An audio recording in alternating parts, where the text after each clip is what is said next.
So I got the knife pretty much done. You can see here. Real beefy handle, but I think it feels real nice, fits nice in the hand. It's a nice kind of balancing point for this big knife. I was going to put my maker's mark somewhere here on the file, usually like you would do on a blade. But because of the file, the teeth of the rasp on this side, I can't put it there very well. So I'm probably going to put it somewhere on the handle. I don't know if I want to stamp it in the end or right here on the edge. So I'm going to do a little testing and we'll see how it does that, and I'll show you how I do it. Here we go. So what I'm going to do for this maker's mark is actually use the end of a dowel. And my maker's mark that I have is a stamp that I had made. Really fantastic one. Well, I think it was fantastic. Look, turns out really nice. Crushes well into end grain and all of the surfaces. But on this knife, there's no flat surface. And I've done them before in leather and kind of put them on curves. I've done them in saw handles and brass nuts that way. But for this one, I think what I'm going to do is I'm going to use the end grain of a dowel. I could turn this, but I just have one sitting around that's close to the right size, and I'll sand it down. And I'll actually crush it into the end grain here, and that way I can inlay this little sliver of a dowel into the knife.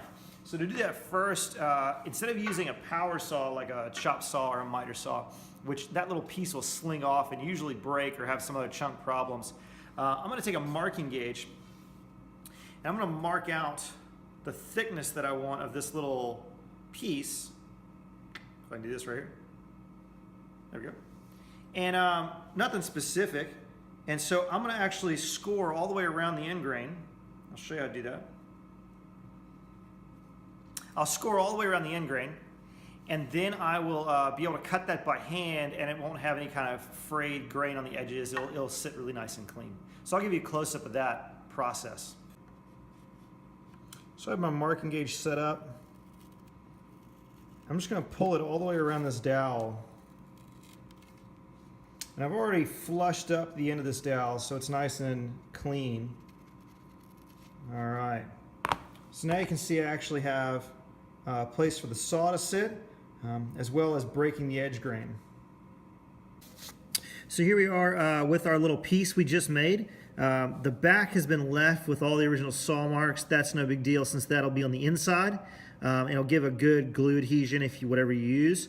The back side here, the facing side, will actually be the side where we put our stamp, and that has been sanded up to 220. I'm down here on the floor of the shop because you don't want what we're about to do to have any kind of vibration come back off. You want all the force of your blow to go directly to the end grain of the wood. If you do this on a table and there's any kind of flex in the table, it won't turn out very well for you.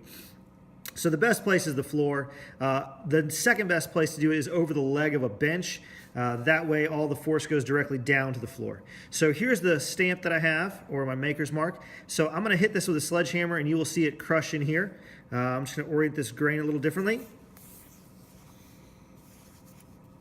so you can see it. I'm going to line this up the best I can, even though I'm going to sand it afterwards here to shape. I'm going to sand it to fit a Forstner bit. That way there's a nice tight seal, whatever I put it. So I have this set in here, have my sledgehammer.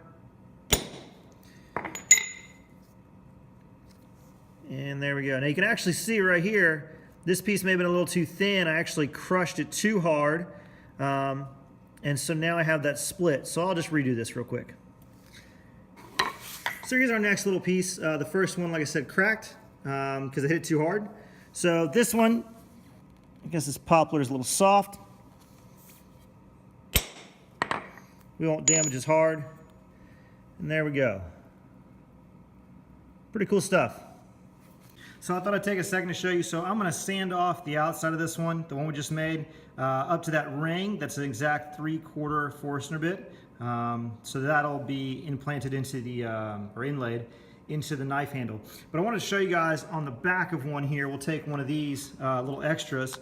And I'm on the table now, like I was talking about, kind of in the middle of the table, with my stamp and a sledgehammer. And I'll show you the difference. Almost nothing there. So let me get a bigger sledgehammer. I'll show you even this. This is a 4-pound sledgehammer on the table. Nothing. So So that's why you do it on the floor.